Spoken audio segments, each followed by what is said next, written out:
So, guys, the Federal Trade Commission has now settled with Fortnite game maker Epic Games for a massive amount of money over violations of children's privacy and also these sort of efforts to get customers to pay for things that they didn't actually want to buy. Let's go ahead and put this tear sheet up on the screen and I can give you all of the details here. This is from TechCrunch. They say FTC fines Fortnite maker Epic Games $520 million over children's privacy and item shop charges. Let me give you a little bit of the details here, and then I can show you the FTC press release as well. So they say that $520 million payment is actually divided into two settlements. There's a COPPA fine that is $275 million, largest ever penalty for violating an FTC rule. And then separately, there was a $245 million fine of Epic. That is actually to refund customers for what it calls dark patterns and billing practices.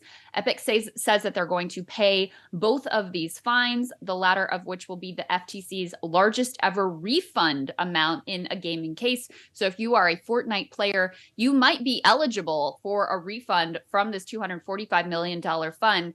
I do want to read to you what Epic has to say about all of this, and then I'll get into the FTC press release and what exactly they say that Epic ultimately did wrong here.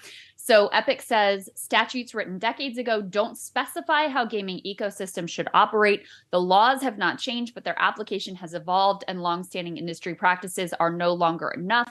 We accepted this agreement because we want Epic to be at the forefront of consumer protection and provide the best experience for our players. And I do want to say, some of the practices that are detailed here, they have made changes in order to better comply with the law and not run afoul of FTC regulations. So these fines really have to do more with some of their actions and failures in the past. Let me go ahead and put this FTC press release up on the screen that details some of the problems here. The first has to do with this Children's Privacy Act. They say that Epic collected personal data from children without first obtaining parents' verifiable consent. So that runs afoul of regulation.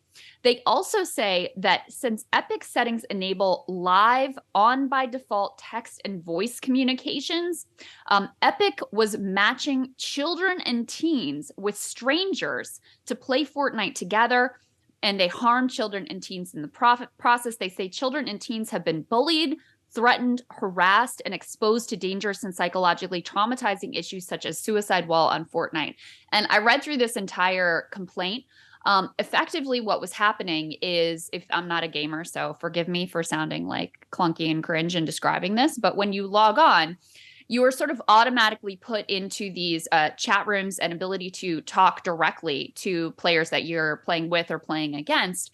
And they knew that these were kids, sometimes little kids. The game is explicitly marketed to little kids, and that's reflected in the fact they're, selling merchandise to kids. It's clear in their corporate communications. And they're matching these little kids with grown-up adults who are, which is like wildly inappropriate. And it was very hard to opt out of participating in this live chat. Now, I believe this is one of the areas that Epic Games has now changed to make it easier to opt out of this. And then the other piece was collecting children's data without getting their parents' consent. That is just like a blatant violation of this particular regulation. Go ahead and put the press release back up on the screen because there's another piece of this. This is where they were basically manipulating their customers into buying things that they didn't really intend to buy. They call this dark patterns. They say that the company has deployed a variety of dark patterns trying to get consumers of all ages to make unintended in-game purchases. They, for example, would charge them while they're attempting to wake the game from sleep mode, or while the game was in a loading screen, or by pressing an adjacent button while attempting to simply preview an item. These tactics led to hundreds of millions of dollars in unauthorized charges for consumers. And an important part of this, too, had to do with children once again.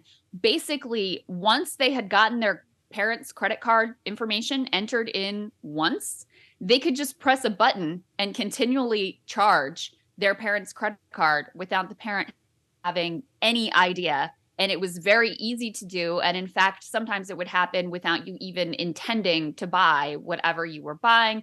And then if you disputed charges on the account, they also accused Epic of they would freeze your account if you disputed a charge, wouldn't let you use any of the stuff that you had actually, authorized and purchased. And they threatened to lock you out of your account entirely if you persisted with disputing any of these credit card charges. So just sort of like blatant consumer manipulation and abuse here, ultimately, Sagar. And one of the things, Sagar, that I was remembering and why this really— Hey guys, ready or not, 2024 is fully upon us now, and Sagar and I have been brainstorming ways that we can really up our game for this critical election. Yeah, we rely on our premium subs to expand our coverage, to add staff, to upgrade the studio. We just want to give you the best independent coverage of this election, which is possible. So if you can help us out, become a premium subscriber today, breakingpoints.com, or the link is down here in the description video. It really means the world to us, and if you like what we're all about, this is the best possible way to keep us 100% independent, working only for you.